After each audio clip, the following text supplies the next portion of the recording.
Hello everyone, hope everybody's doing really well. And welcome to Embrace Live, which we normally do on a Wednesday evening. So if you tuned in last night, we had one or two, shall we say, technical issues. We tried the stream 3 times and those technical gremlins unfortunately just got in the way and just sabotaged our live stream. So we kind of binned it off last night, but we're having another go tonight. All right, so it's Embrace Live, I don't know, 2, The Revenge on a Thursday night. But we'll see what happens, and hopefully we can get through a whole episode tonight and so on. So I hope everybody's doing well. Welcome to Embrace Live. Like I say, my name's Dave Dixon, and I'm a member of Embrace Church Darlington, which is in the northeast of England. All right, so kind of Tees Valley area, and so okay, we're trying to do these kind of sessions really each week on a Wednesday, just to make them very informal, very chatty. I often say to people when I'm trying to convince them to come on and be part of the show, and I'm really excited about some of the kind of people that we've got joining us. So it's not just Embrace Church members; they're fantastic, and I've really enjoyed kind of hearing from them and chatting more with them online. But sort of over the last few weeks and the previous episodes, and if you haven't found any of those before, they are available on our Facebook page. Obviously, so head over there and where we're streaming from tonight. Make sure that we're live, and follow the page and do the usual thing there. You can obviously as well head over to our YouTube channel, which is where they'll be available after that. If you want to know more about Embrace Church Darlington, then you can obviously head over to our website as well. So please feel free. And look, we'd love to connect with you. All right? Yeah, we are one of these kind of groups of people. We like to refer ourselves, or should I say refer to ourselves as family, because that's what church is. It's family. And, we kind of do the Jesus thing. We believe in Jesus. We believe in the Bible, that it's true. And Jesus wasn't just a guy who walked the earth 2,000 years ago, but he was the Son of God, and he is the risen King. So there's lots of historical evidence to prove that he existed. He was around at that time. It wasn't just made up. It wasn't just a story. And again, if all of that historical biblical evidence about what Jesus did in his time on earth, but what he continues to do with our Father, Heavenly Father, and the Holy Spirit as part of the Trinity in our lives and continuing. So this is really why we wanted to start with, this kind of my story. Excuse me, I'm just adjusting my cables, which are sticking out from the back of my neck. It sounds almost like I'm starring in the Matrix or whatever, but there you go. We want to be able to kind of hear people's stories, and that's why we're kind of doing this series to kind of kick off with. So it'd be really helpful if you want to just kind of share this stream, share the link with your friends and family online, on YouTube or whatever which way. It'd be great if you do that for us. That'd be brilliant. Okay, it's just so we can get the word out. All right, so obviously tonight we're going to hear from Mike and Liz Conley, who are patiently waiting in the green room, which I've got on my second monitor here. I'm particularly, I have to say, impressed with Mike's t-shirt tonight. Now I don't want to big it up too much because I've just seen his chest is filling up with pride. There he is, there we go. He's suddenly become, I don't know, 10 times a man from his super t-shirt, just because I mentioned that. I'm particularly impressed. See if you get the reference. It's always important to have good attire. And Liz is looking marvellous as always. We've had a little bit of issue. I'm looking at Liz. With a little bit of issue with camera, or should I say, screen glare on the glasses. But these are first world problems, so that's fine. We're just going to kind of go with it and see what happens on there. All right. I do like, if I just go to here. Let me just post this. Hannah's, little comment there. I do like that. Embrace relive. All right, or is it relive? Relive or relive? I don't know, let us know. All right, but I do like it. However we pronounce that, I do like that. That's great. So, like I said, we are trying to do these every week, normally on a Wednesday night, 8 till 9, very informal, very chatty. We do want to make it interactive. So please, comment, question. If you don't do the church thing, look, we'd love you to join in. We'd love you to chuck out some challenging questions and things like that. Look, because we're all different. We're all at different stages of life and journey and trying to make sense of this thing. And we just love to kind of share with you, really. If you don't want to do it, obviously, as part of the show, then we just get in touch. You can send us a direct message, however you want to do that. And we'd love to be able to just kind of chat with you and have maybe a coffee with you, and do it that way and see what you've got to say, and just like you say, no pressure, just to kind of connect with you. Okay. So I mentioned a little bit earlier that we've got a series. We're doing the My Story series, but I'm looking forward to the coming months, really. I have been working hard behind the scenes, and I've got a number of people, thankfully, who are willing to come on and be part of the show. Not just from Embrace Church. So this isn't all about, just plug in Embrace Church every week. It's not about that. Okay. That's very important to us, obviously, because we're members of that. But Live with an I. Thank you, Tony. I better put that on the screen, because otherwise that just sounds a little bit weird. But okay, so Live. Not live. All right, Live. There we go. So Tony's clarified that for us. That's great. Okay. So we've got other people coming on from lots of different churches around, the Tees Valley kind of area and so on, and lots of different organisations, actually, that lots of charities and what that are motivated because they're trying to live out what it says in the Bible. What we're commanded to do. To go out and be in the world and love people because we love God, and we want to kind of demonstrate God's love for us all right, and we want to kind of show you what it means to us by helping a community, because that's a big remit of the church, helping the world, absolutely. And if you want to know more about Jesus and the impact that it's made in our lives, then it's we were happy to kind of talk with you about that and share our experiences. But yeah, we are going to connect with. We're going to have some more guests that come around from Tees Valley churches and charities in the coming months. So I really encourage you to kind of like the pages, so you get notified of when we're kind of live next, and tune in as you can. All right. Okay, so it's great to have lots of people with us tonight. Let me just kind of first of all introduce Mike and Liz as they get ready. Okay, so I can still see on my monitor just here, Mike is still looking really happy because I mentioned his t-shirt. So without further ado, ladies and gentlemen, we better get on to that just there. Hello, Mike and Liz. Can you hear us all right? Oh. Hello. Yeah. Yeah. We can hear you. Mike, don't disappear off this camera now. Now I've kind of bigged up your t-shirt, all right? So those of you who are watching, then see if you actually get the link on there. See if you watch quality 80s movies and the recent remakes. There we go. You're going the wrong direction. There we go. The recent remakes, or should have said series, which are well worth watching. Okay, Liz, your dress is very nice as well. I feel like I'm leaving you out. And you look. I've got a dress on. All right, whatever that is then. Okay. Your top. T-shirt. All right. Okay. Thank you. And your headwear and everything else. So compliments all round. Oh, yeah. You can see I've done my hair especially tonight as usual. Right, so It's beautiful. it's great that we've got a number of people joining us in tonight. So it's great that Jill is with us, Hannah, Paul, Tony, and we've got Philip as well. So again, please spread the word. Help share the link with your friends and family, so we can get into obviously into many people's news feeds online as we can. All right, so I really want to make this interactive again, so otherwise it'll just be us chatting, and as you can probably tell, I can chat all night, and we do want to hear from Mike and Liz, but we do want to respond to what people are kind of asking as well, so we want to make it an interactive kind of session. That's the most important thing. That's why we do it live. Jill's here as well. Okay, sorry, let's put Jill on the screen because she's getting a bit... Hi, Jill! All right, so it's great that you're here, Jill. Sorry if I left you out early on when I was mentioning names as well, all right?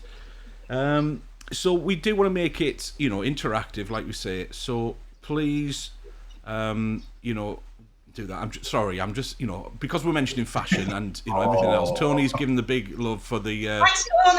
with the headband kind of thing going on. I wasn't quite sure what to call it, so it's nice, but I wasn't. Headband. We'll go with headband. All right. Can we move on now from the kit and attire and things like that? If that's all right. So here we go. Yeah. I'm doing a bit too relaxed. I should get the button done. All right. So Mike and Liz, let's just we get this out as soon as we can. All right. are you one of these Christian types? Have you made this decision to kind of believe in Jesus and dedicate your lives to Jesus and that kind of thing? Oh yeah, Yeah, very much so. most definitely. Good. I'm pleased about that because, like I said to Paul and Claire the other week, that would have been a very awkward kind of session, really. So, it would be great to just hear tonight, about, okay, then why did you get to that point where you've individually made a decision to follow Jesus, and what the circumstances were around that, and why you did it, and what does that mean for you? Obviously, what's it meant in terms of how you've lived, you're living life and things like that since then. All right. So I generally ask people 3 questions, which is, okay, what was life like before? So you might want to kind of delve into the history books and life story stuff, and try and give us the edited highlights, because Mike, I've known you for a long time now, and I know that you like to tell stories and things like that, and which is great. We love that, but we've only got an hour. All right, at the most, so just kind of a bit of warning there. All right. Okay. Still love the t-shirt though, mate. All right. So what was life like before? What were the circumstances? What was happening in your lives when you kind of came to that point to make a decision to follow Jesus, to dedicate your lives to Jesus then? What was happening in that time around that? And then, that third question is, what's life like been like since that time? Because I've asked it a few times to people now, as we've heard people's different stories, and they're all different, which is like what makes it so interesting and fantastic to hear them. But everybody's agreed so far that life hasn't been perfect since that moment of dedicating your life to, and your life just seems to be just as tough. But there's what impact then does Jesus have, and what does it mean to you in those times when maybe life is a bit tough, and as well as the the kind of mountaintops and things like that. Okay. Is that all right with you two then? Yep. Yeah, that's good with me. Yeah, all right, good. So we'll do it a stage at a time. So let's kind of consider then, let's hear from the individuals. Let's start with Liz maybe, and then we'll go with Mike. We'll see. We'll kind of go up to that point where you get into the circumstances where you're going to kind of commit your life to Jesus around that. So what's the life like before kind of stuff? All right, and obviously we want to know because we're guessing. I don't want to assume anything, but you're married, is that right? Yeah, I think we are. Yeah, I think we are. Yeah. Such a long time ago, I can't even remember. All right, okay. So age is kicking in a bit there. All right, so yeah, so obviously we want to know, a little bit like Alan Toney set the bar so high in the first kind of couple of weeks. The romance level, and it was it was. Don't think I could compete, really. Yeah. I mean, it was a little sickly in me, but obviously we want to hear that. Tony's obviously very happy about that still. And I obviously give Paul and Claire a little bit of stick last week about their kind of romance and stuff like that. Really, what they like to do. So we do want to hear about how you met each other and that side of things. Okay, all right. Nothing too graphic though, please. Keep it clean. All right. Thankfully, I have got my little soundboard down here, so if it starts getting a bit too much, then I will use the bleeping machine and things like that. All right, maybe bleep some things out and stuff like that. But keep it clean because this is a church show. Right. Okay. So Liz, go on and kick us off then. So obviously, what was life like before? And I don't know how far you want to go back, whether it's childhood or whatever. But tell us. Your kind of upbringing, as much as you want to kind of share with that, really, and what was life like before? Go on. Okay. Well, for me, it does go back to when I was born. I was brought up. All right, so we are starting from the very beginning. Then we're going literally out of the womb the very beginning into the first few breaths. Okay, all right. So let's go then. So I was brought up in a Christian home. My mum and dad were both born again Christians. Whoa, hang on a minute. Stop I was there, about to say. All right, thank you, because I've pre-warned you that, we're not going to get into the churchy speak. All right, Sorry. so when you're saying born again Christians, what, we hear that, might have heard that phrase before, but what does that mean? Go on, tell us that. Well, it just means that you want to start a new, fresh life with Jesus. You want him to come into your life and start afresh, which is kind of like being born again because you're leaving your old life behind and starting anew. Okay. So your parents were born again Christians, yeah? Yeah, Okay. yeah. So yeah, we were on and off going to church from when I was little. My dad suffered with depression a lot, so at one point we stopped going to church for quite a few years, and then so we were going to like a church, a happy clappy church, where sing songs, guitars, that sort of thing. Back in the day, it was accordions as well. It's quite a long time ago. And then, just trying to think.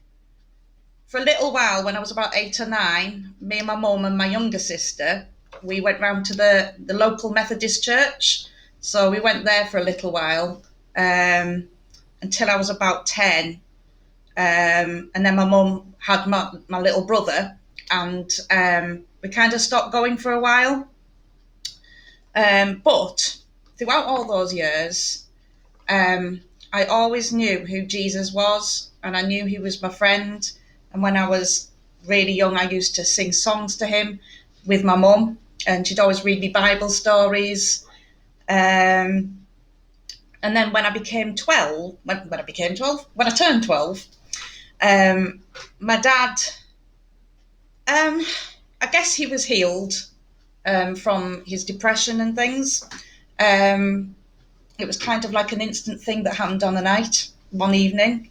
And after that, I think that was the first time I remember my dad actually hugging me. It was like something had changed, like something, something had really changed in him. Yeah, so, you're talking obviously from, your childhood there up until about 12, I think you mentioned there. Obviously going into doing the church thing kind of on and off for different reasons.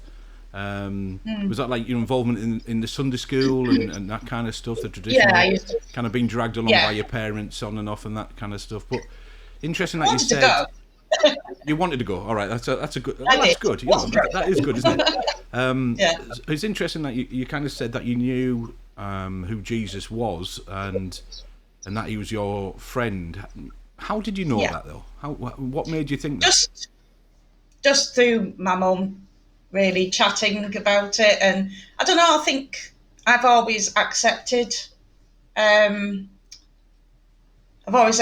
Jesus, really, knowing who he is and everything, whereas my older sister didn't. She didn't want to go to church, whereas I was more accepting of it, I guess. Okay. It just felt more natural to me. Yeah.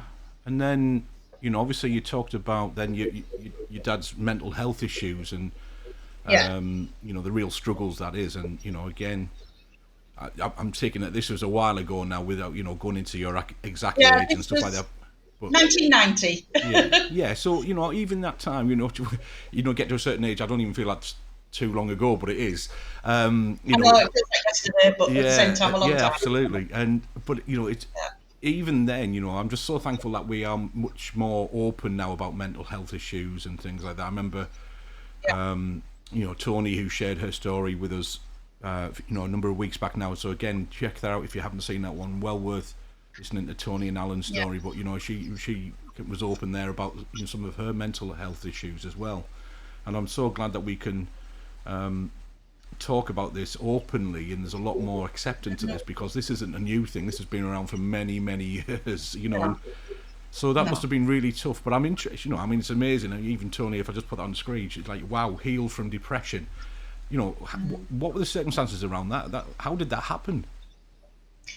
I don't want to get too deep. Yeah, of course. Because obviously people that aren't a Christian might not understand what I would really want to say, because it's quite deep what happened. Okay, well, how about, trying to kind of communicate it? We don't want to sound patronising, but clear, because obviously it is, unless you're kind of getting into some of the deep theological kind of Bible stuff, and you might not be, if you're watching this, you might not be into that, so what does that mean in kind of simple kind of terms then, really, that will allow us to kind of understand? And if we want to know more, obviously, please get in touch, and we're happy to chat more with you. But what does that mean? And what do you mean by that? Well, for years and years, my mum was praying for him, and different people kept saying to him when we saw people that they were praying for him and that he'd be back in church. And basically, it was just one day where my dad just had this strange feeling, and the next thing we know, he was basically on the floor, and God was just speaking to him. That's the only way I can describe it. Amazing. And it happened over several hours. This was going on for a while. And then after that, he just gave us a big hug. And he said he could see a vision of the cross. So like a picture. So yeah. you're obviously, because I mentioned earlier on when we were starting to show that church is a family. So clearly there was a lot of people around who were praying for your dad and for you as a family, but your dad as an individual, and then from what you're saying, that your dad had a huge encounter with God that floored him, and actually again as a physical response to the presence of God, and God was doing some by the sound of things some major surgery, and he came out of that and was healed of his depression and so on, and that was a moment clearly a really vital, valuable, important moment for yourself, where he felt he could express his love for you through a hug, which is obviously vital from a father's point of view. And thank you for sharing that. That's really important, and we appreciate your vulnerability and your honesty with all of that. Thank you. So that was about 12, did you say, when you kind of dad had the massive and that's when we started going back to church. It was a church called Hollybush in North Yorkshire, which is the church that we were on and off going. It's actually where my mum and dad actually met in 1970, I think, 69, 70, I think it was. That was before even I was born, so that was a while ago now. So it's a church on a farm, because they were farmers as well. So anyway, we started going back there, and then in the June, so that was the April, in the June, it was Father's Day, and so basically it was the 17th of June, and we'd gone to a church meeting, and I just turned to my mum and I just said, I want to give my heart to Jesus. Okay, well, let's stop there. All right. So, because we're going to go on to that bit next. So your parents and as a family, you started going along to this church called Hollybush, Northallerton kind of way, on a farm. Sounds interesting. Were the sheep involved? Cattle, that kind of stuff. I just have a picture of they were still reading the Bible and eating quiche and praying on hills, hay bales and things like that, and playing the banjo. Maybe, I don't know. Maybe I've seen too many rubbish TV shows. Okay. Sounds familiar. I have been to Hollybush, and it's not like that, I have to say, but that's the impression that comes into my mind straight away. So, thanks for sharing so far. Obviously, you've gone through, your early childhood into your teens and kind of stuff like that, and you're really with your family, and you said Jesus is your friend. You knew that. You always believed in Jesus from your mum, and your dad's powerful experience of God of being healed through depression. And I'm going to put that back on screen again, because we do absolutely, what Tony said there, we do want to see more healing of depression and other mental health issues. They are just as real, and obviously a lot of people, if you look at the statistics, suffer with these illnesses, and again, these are the hidden illnesses often, and we want to see that it can lead to some very, very serious consequences and things like that. So Mike, obviously you've been very patient there. You've sat, behind your good lady wife there, just rocking the t-shirt and nodding away. Yeah, I'm just on the side, but I'm at the side here. He is at the side. Yeah. I'll sit back. Okay, no, you're all right. That's fine. Don't go out the camera. All right. So Mike, why don't you tell us a little bit of your kind of story then? From life, what was life like for you until you get to that point? Because that's where we left Liz at, where she was getting to the point where she wanted to make a decision to commit her life to Jesus. Over to you, Mike. What was it like for you? Yeah, I grew up in Tyneside in Whitley Bay, and okay, thanks very much. That's enough from Mike. We don't need to know anything more from a Geordie. and, those kind of Back things. to me. So, none of I can that. read a good book. There's a telltale sign. Okay, Florida's Origins, worse than Whitney Bay. No, sorry, Mike. Go on. And Jesus loves you, so I suppose we better give you a bit of airtime. So, come on. Absolutely. Yeah. So I was christened as a Ben, but that was about as much kind of church stuff that we did as a family. And I just grew up as a regular lad. I got into things like Scouts, Air Cadets, loved all that kind of stuff. Hung out with my two brothers and had an older sister as well. And my two brothers and I would be doing all sorts of stuff. And I'll take us right up to when I was 13. Around about, I think it was about 13, we went around the corner field and there was some rounders being played or something. And my mum says, can my lads join in? And there was a guy there called Martin Rigg, right? I'll put him in context later, but that was his name, Martin Rigg. Wasn't he from Lethal Weapon? Wasn't he Mel Gibson? Lethal Weapon. Martin Riggs. All right, okay. He didn't have the hair. Because all right. So so far you didn't have any. Didn't sound like you had any involvement in church. Then you said you were a regular lad. That kind of stuff. Didn't do the church as a family at this point. Okay then. Go on. Yeah. Yeah. No church stuff. Get to this field, and my mum says, "Can the lads join in?" And Martin says, "How old's he?" To me, and I says 13. This is a group for just around up to 12, but we'll let you in anyway. So we start playing rounders. And just playing some wide games and stuff. And the next thing you know, we went into the little primary school just down the road, the one that I went to as a kid. And we went in and there was a screen up and stuff, and we started singing songs. Things like Somewhere Outside of Space, God Has Prepared a Place, and all these. And he gets his guitar out and starts playing. And I'm like, hello? What's going on here? I was playing rounders a minute ago. But that would then set me on the journey. Right, okay. So, obviously you felt, fancy a bit of rounders action, always good, and wide games. I'm very good at wide games because mainly about my bodily size, really, very wide. Wide games, and so you quite enjoyed that, and then all of a sudden you kind of into your primary school, or ex-primary school, and this Martin Riggs from Lethal Weapon, I didn't even know he played guitar, but as well as shooting people. No, that's not true. And he grabbed a guitar and then, starts singing these songs. What I'm presuming about Jesus, then, were they? Absolutely, yeah. Martin Rigg was at the time pastor of a local church. Right. So a leader of a local church that met in another school, in a middle school, because when I was growing up, we had primary school, middle school, and high school. So they met in Valley Gardens Middle School, and we started singing. And I was asked if I wanted to make a commitment, and it got me thinking. I started thinking, is there more to this? And that was the start of my journey with God. So how old were you at this point?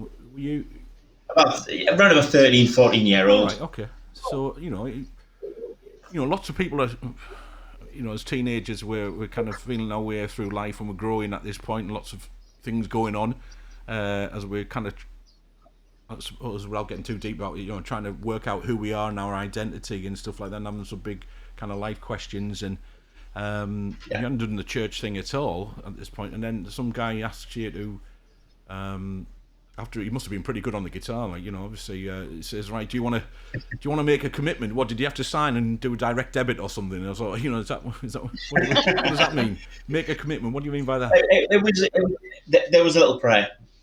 If you want to say a prayer, I'll give my life.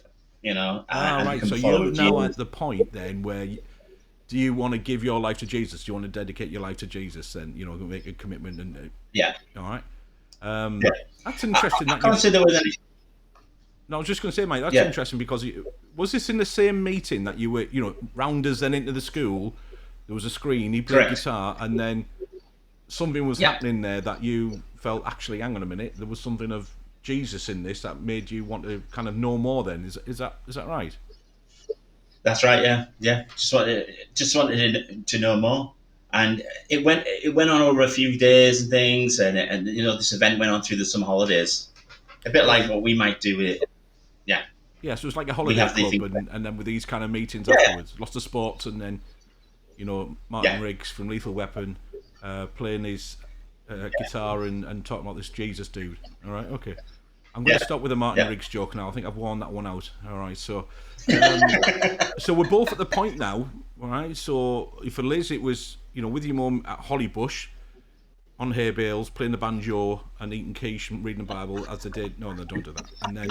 And then for you, Mike, you'd kind of been suckered in by the rounders, but found yourself in these meetings, then talking about this Jesus fella, and you thought there was more to it than that, than just talking about him, and you wanted to know a bit more for yourself. Yeah. All right, then. So let's go back to Liz then. Just before we do that, listen, everybody. Thanks for your comments so far. Again, please, we want to hear. We want to respond to your questions. So if you've got questions from Mike and Liz here, please post them, and we will put them to as we go through. So like you say, we want to respond to what you've got to say. But Margaret, thanks for joining us again. She's loving it so far, which is good to see. And I mean, obviously, I do worry about Tony quite a lot, but there she goes. She obviously she loves the Geordies. So I love it. Yeah, Jesus loves the Geordies as well. He even died for Geordies. So okay, so we'll go with that. All right. So so Liz, let's go back to you then. So you're in this meeting in Hollybush with your mum, and you told to your mum, and you said, "I want to make a commitment. I want to do something about this Jesus fella." Go on then, tell us what happened then. Yeah. I think it suddenly hit me. I can't remember if it was something that was said in the meeting, but I suddenly realised that I actually had to make that personal commitment myself. It wasn't about just knowing who Jesus is. It's about having that relationship with him and knowing that he actually died for me. He did that for me. And just knowing that was enough for me to want to come to him. So Liz, I think from what you said then, to summarise that, I just kind of immediately thought it's more that you wanted more than just the three words knowing of Jesus, to dropping the of and knowing Jesus. So, okay, so tell us about that. Yeah. So that was kind of your thoughts at the time. Then what happened then? So this lady came over and she just said that she was going to say like a prayer and I would repeat the words. So it was basically just asking God to forgive me for my sins and turning my life around to Jesus and just living for him, starting a new life as living for him. So that's kind of what I wanted to do. What do you mean after that, Liz? What do you mean by living for him? What does that mean? How do we know? How do we do that?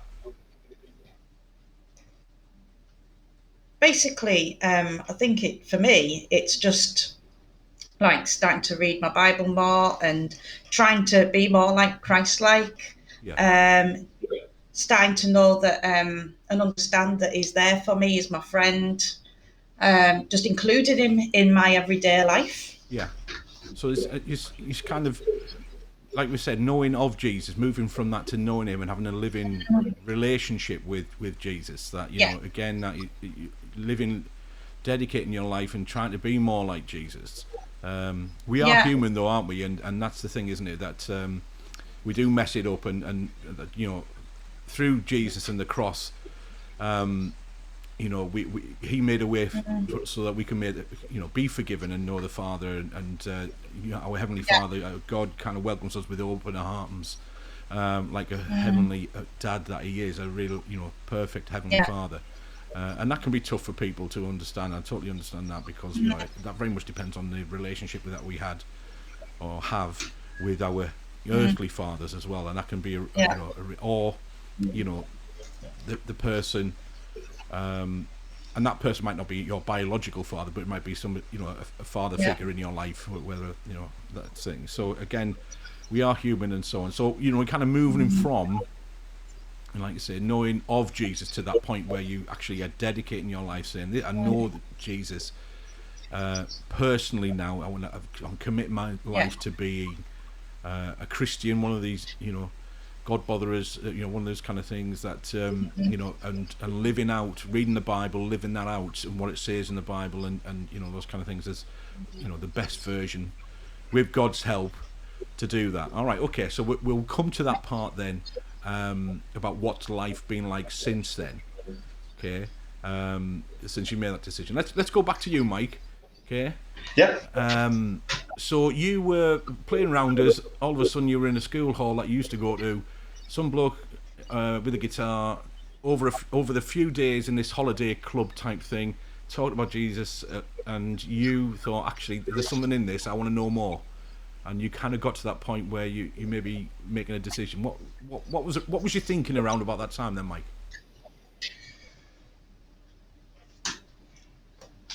I just felt there was more. There was more to life. It's kind of what is the meaning of life?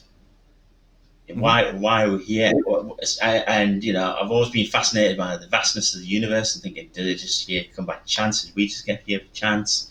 So the church thing for me, the way it went after that was we started going along to that local church, me and my brothers, and for many years really, right up until I was 18, 19, round about there. So your brothers went along with you then, even though that none of you had done the church thing, that they kind of went along and decided to do that. They did, yes. Did they have similar kind of questions to yourself then? Did they, did they seemingly make a decision as well then? Was that the case, or?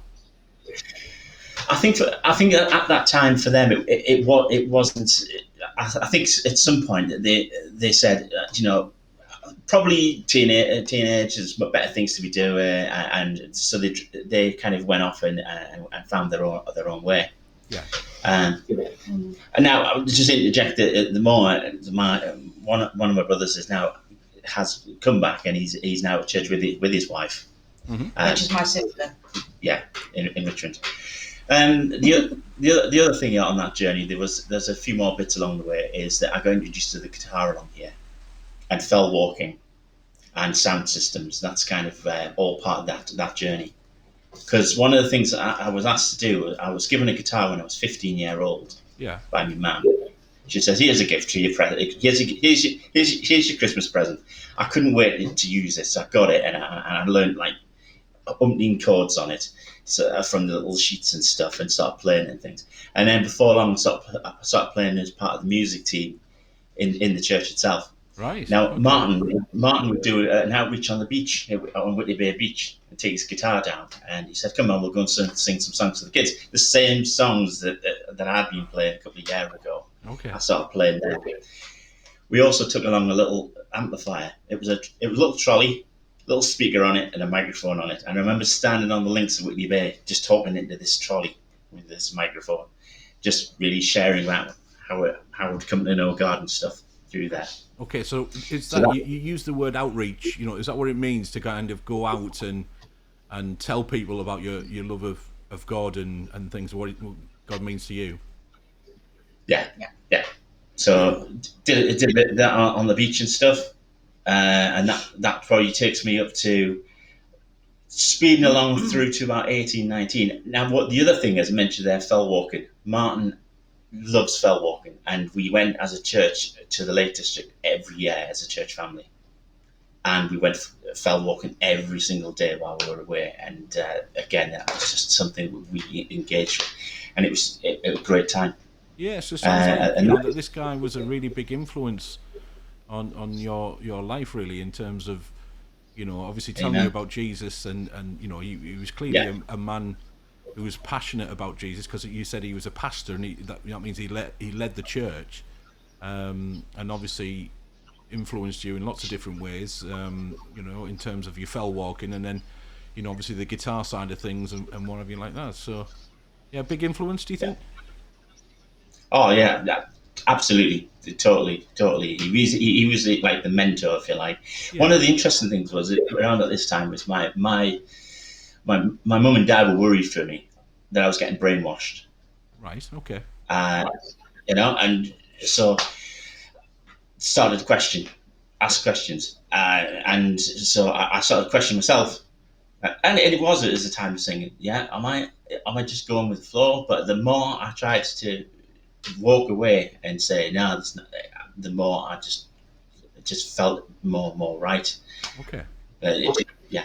So, obviously you've got the sounds, and you've got very different circumstances, family circumstances, then from Liz, then who whose parents were kind of born again, as she said earlier, and were doing the church thing. Yours, Mike, weren't the case, and they were just kind of concerned that you were being brainwashed, as you said.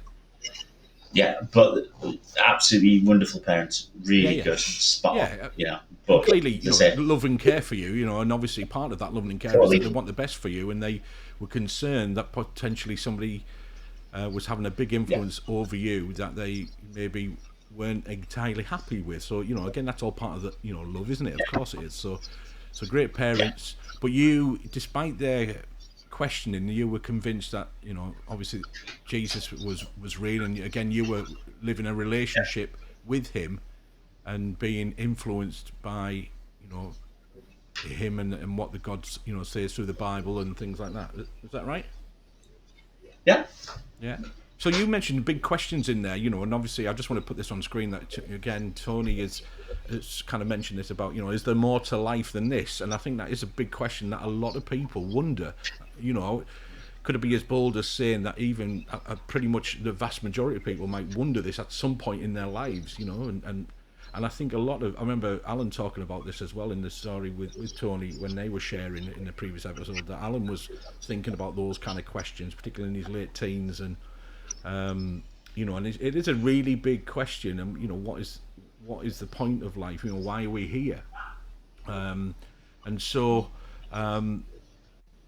if you might have heard my naughty puppy in the background there, a little bark from I'm just kind of watching her on what's happening in there. So sorry about that, people.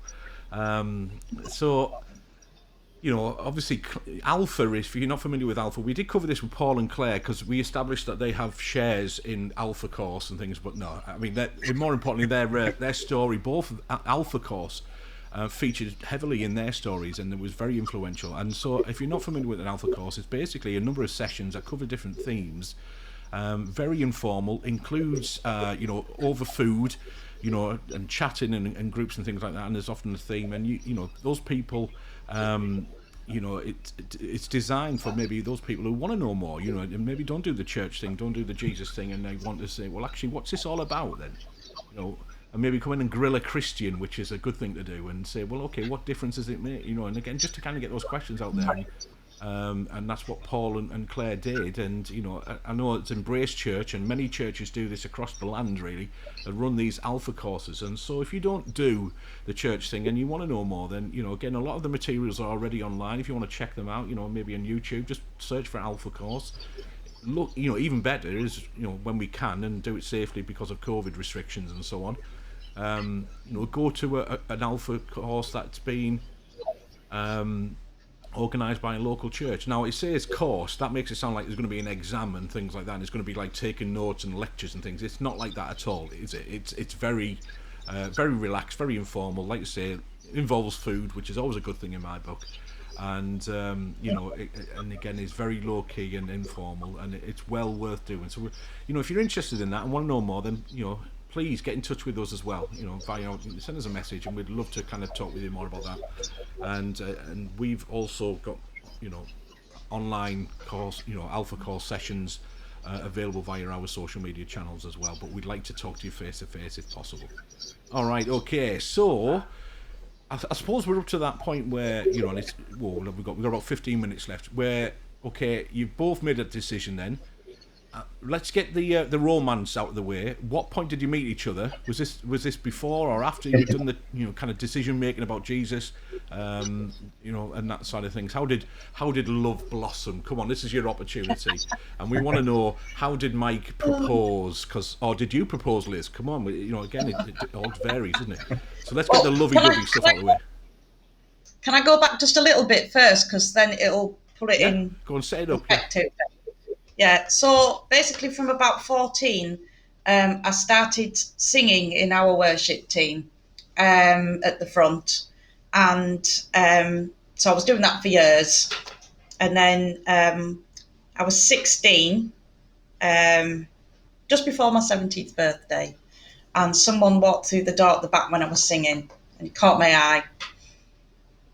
Oh my And then word! Mike, Sounds like Mike it's can going to tell. be so. I mean, I haven't got any kind of romantic kind of music kind of stuff at this point to play, Mike but you can know. tell the rest of the story. All right, Because it's part of his testimony all right. as So well. you were singing. You were singing at the front of this church, and this fit bloke walked in and caught your eye.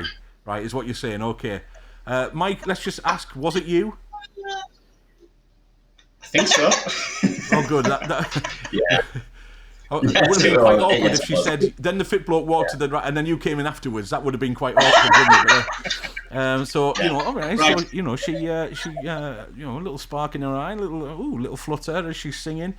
You know, and this good-looking fellow walks in. Mr. Mike, what happened there then? Right.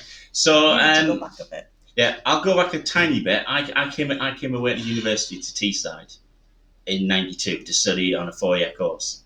I joined up with the Christian Union when I was there, and I met with some great friends there. Darren and Sharon Scott, if anyone knows them, and a guy called Paul Wielden, who are still in local churches in this area and still spot on. Yeah.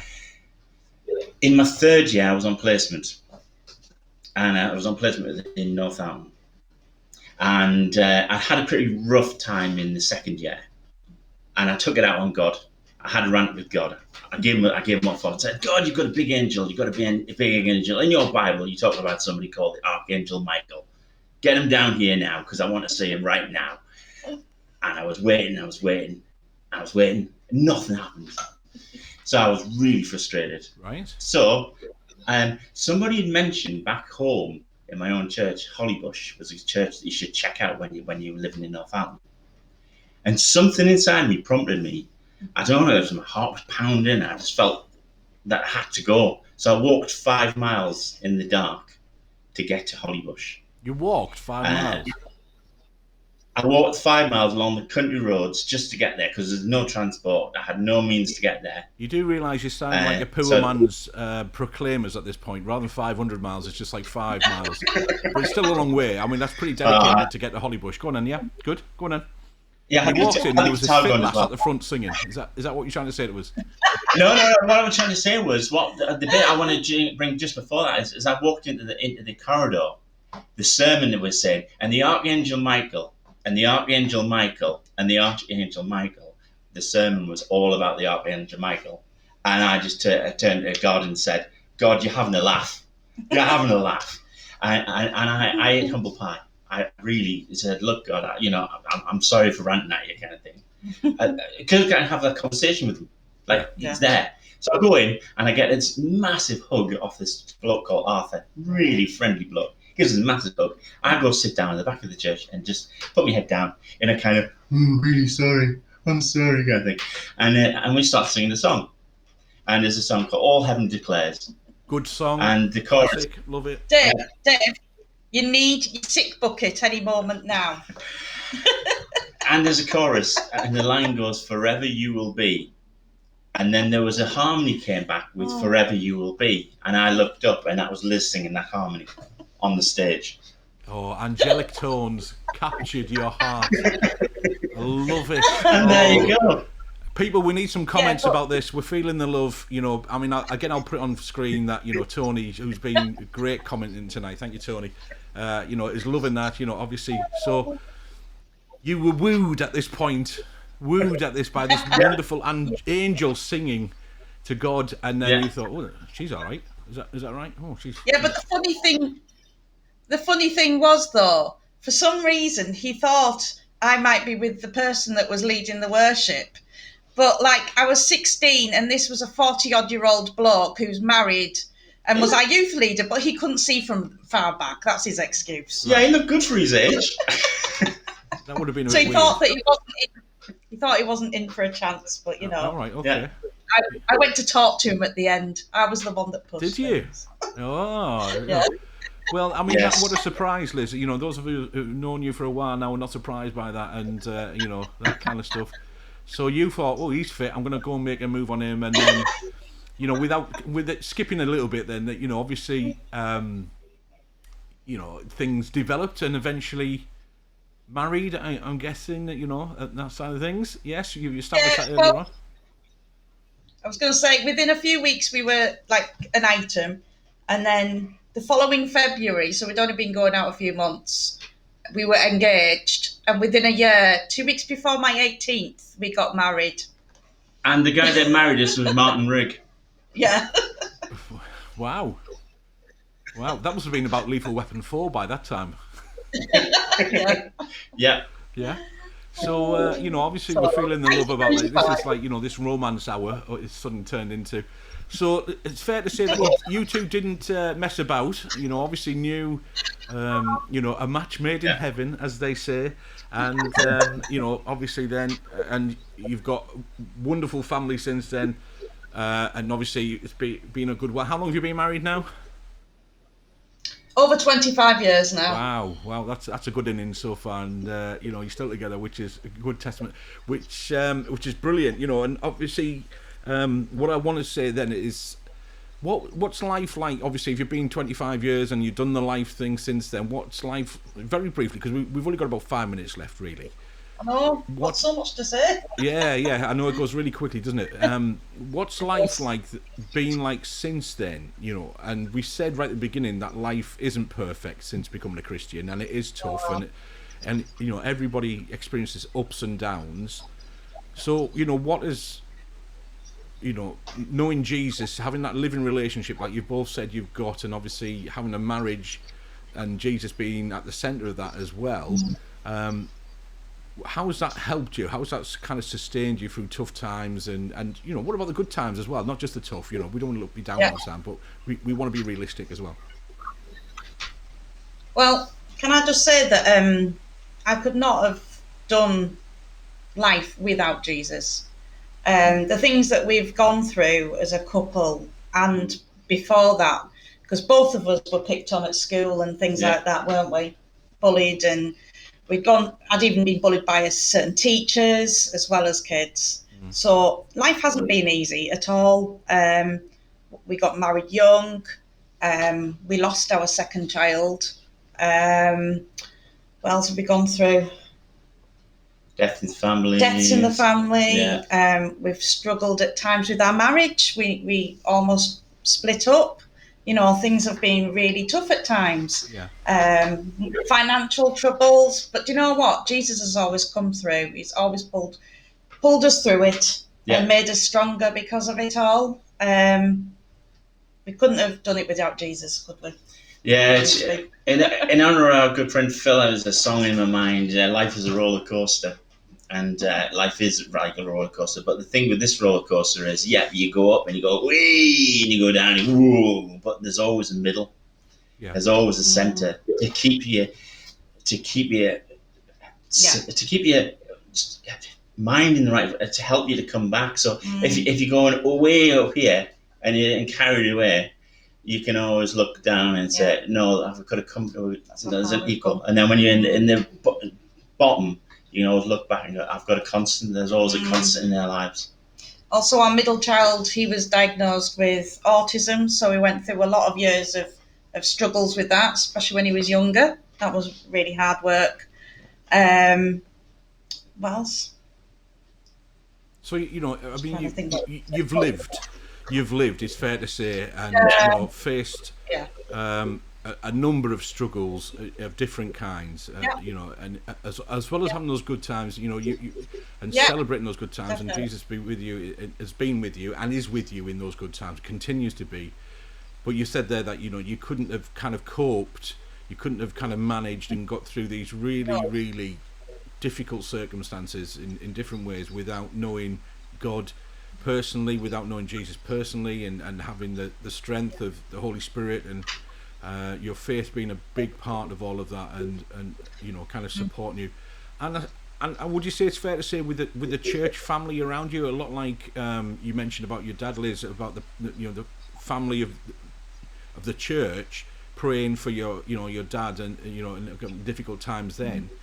Is it fair to say that the church that you've leaned, or you continue to lean, as many of us do, on the importance of having that support from other believers, other members of the church, is one way of saying that? Is that fair to say? Yeah, definitely.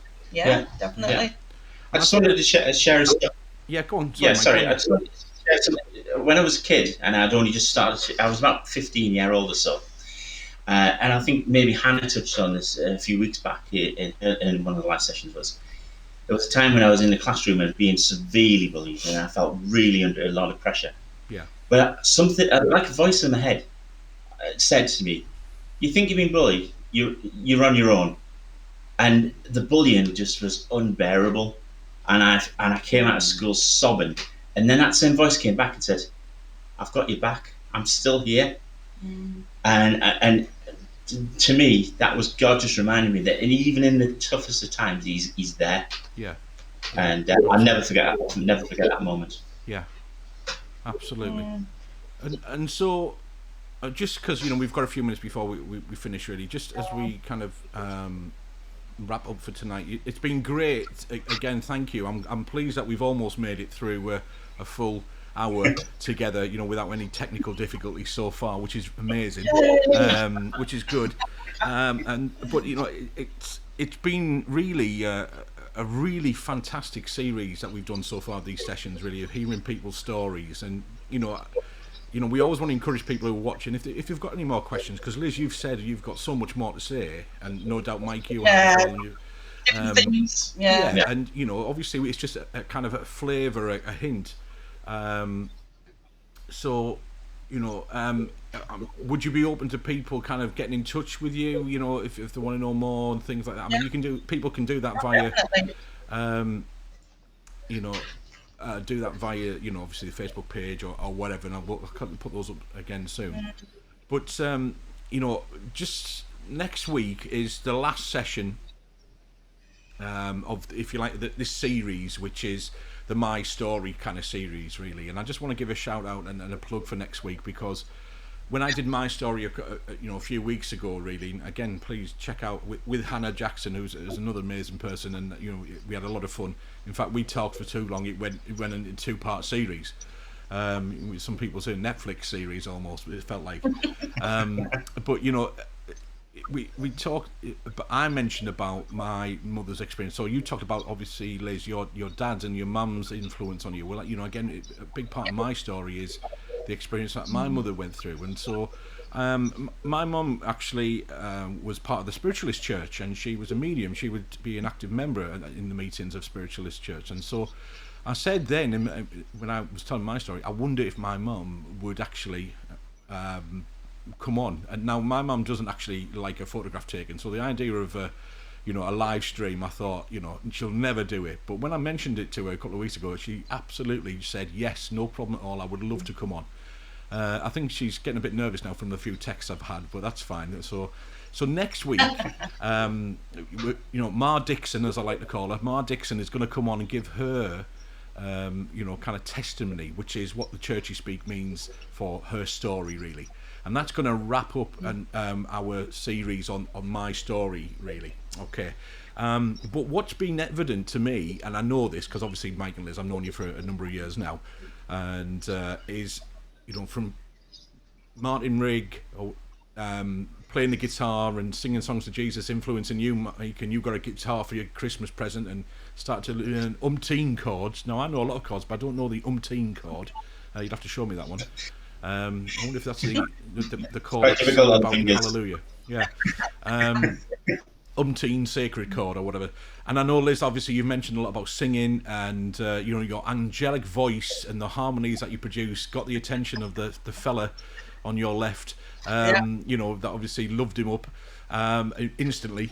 And so, you know, obviously I know that music's a big part of what you do and how you express part of your worship to God, and you know, that as part of your relationship with him. And so the next kind of mini series that's going to lead us into the summer is about worship leaders and things like that. So people who are involved in leading worship in different ways. Now, worship is a lifestyle. Actually, if we look at the Bible, it says it's, you know, living a life of worship. But often when people are talking about worship in church circles, it means singing and music side of things. Now, we can, you know, express our worship in lots of different creative ways because we worship a creator God.